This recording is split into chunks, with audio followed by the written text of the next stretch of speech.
USA Iran வார்ல Donald Trump என்ன சொல்லியிருக்காருன்னா just finish the job அப்படின்னு சொல்லியிருந்திருக்காரு. அதாவது வந்து ஈரானை முடிச்சு விட்டுரு அப்படின்னு சொல்லியிருந்திருக்காரு.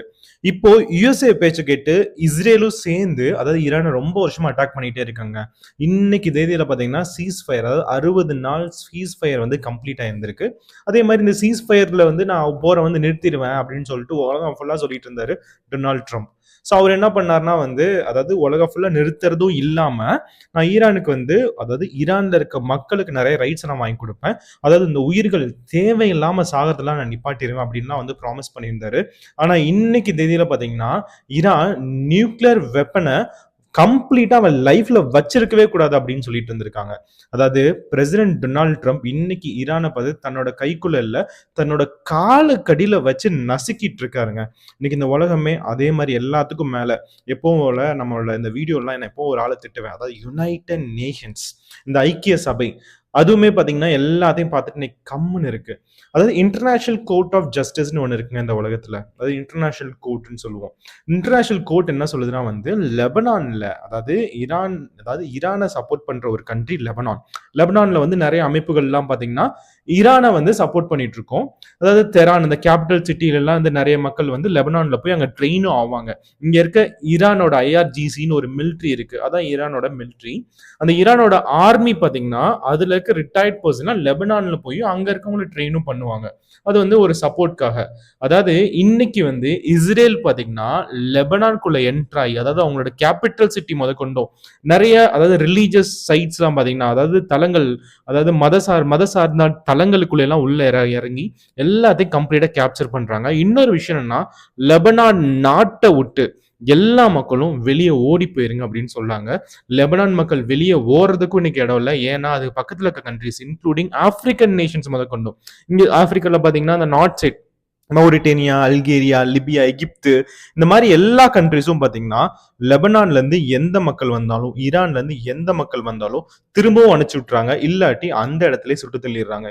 இந்த ஒரு நிலைமையில தான் இன்னைக்கு இந்த உலகத்தோட ஜியோ பாலிட்டிக்ஸ் இருக்கு. இது எல்லாமே எதுக்காகப்பா? அதாவது இவ்வளவு சண்டை இன்னைக்கு தேதியில பாத்தீங்கன்னா வந்து நிறைய அதாவது ஆர்மி சோல்ஜர்ஸ் வேற, சிவிலியன்ஸ் வேற. ஏங்க இன்னைக்கு தேதியில பாத்தீங்கன்னா 18,700 குழந்தைங்க இருந்திருக்காங்க. நினைச்சு பாருங்க. இவங்க சோல்ஜர்ஸ் இல்ல, இவங்க வந்து நார்மலான 18 வயசுக்கு மேற்பட்ட அடல்ட்ஸ், எல்டர்ஸ் எல்லாம் இல்ல. அதாவது நான் குழந்தைங்கள சொல்றேன். இந்த உலகத்துக்கு வந்து எதுவுமே தெரியாம படிச்சு முன்னேறி வேலைக்கு போய் குடும்பத்தை காப்பாற்றணும், அதாவது என்னோட அப்பா அப்பா பாட்டி தாத்தாவெல்லாம் காப்பாற்றணும் ஒரு கனவுகளோட இருக்க சின்ன சின்ன குழந்தைகள், அதாவது எதுவுமே தெரியாத இன்னசென்ட் குழந்தைங்களும் சரி இன்னைக்கு அதாவது 20,000க்கும் மேற்பட்ட குழந்தைகள் பாத்தீங்கன்னா இந்த ஒரு சில வார்ல மட்டும் இறந்திருக்காங்க. அதாவது வந்து யுஎஸ்ஏவும் இஸ்ரேலும் ஈரான்ல அட்டாக் பண்ணி, அதே மாதிரி யுஎஸ்ஏ இஸ்ரேலும் லெபனான்ல அட்டாக் பண்ணி இந்த வார்ல வந்து இறந்திருக்காங்க. இதுதான் இன்னைக்கான நிலைமை. சரிப்பா, இந்த வார்லாம் வந்து முடியுமா? இன்னைக்கு வந்து லெபனானோட நிலைமை என்ன அப்படின்னு கேட்டீங்கன்னா வந்து லெபனான்ல ரொம்ப வருஷமா, நான் என்ன சொல்றேன், ரொம்ப மாசமா இல்ல, அதாவது 2 வருஷத்துக்கு மேல ஆக போகுது. அதாவது ஒழுங்கா ஸ்கூல்ஸ்லாம் ஃபங்க்ஷன் ஆகி. ஏன்னு கேட்டீங்கன்னா இன்னைக்கு வந்து இந்த 60 நாள் சீஸ் ஃபயர் டாக் இருக்கு இல்லையாங்க. இந்த 60 நாள் சீஸ் ஃபயர் டாக் பாத்தீங்கன்னா வந்து யுஎஸ்ஏ ஈரான் இந்த ரெண்டு, அதாவது யுஎஸ்ஏவும் இஸ்ரேல் இந்த ரெண்டு கண்ட்ரிஸும் ஈரான்கிட்ட போடுற டாக் கிடையாது.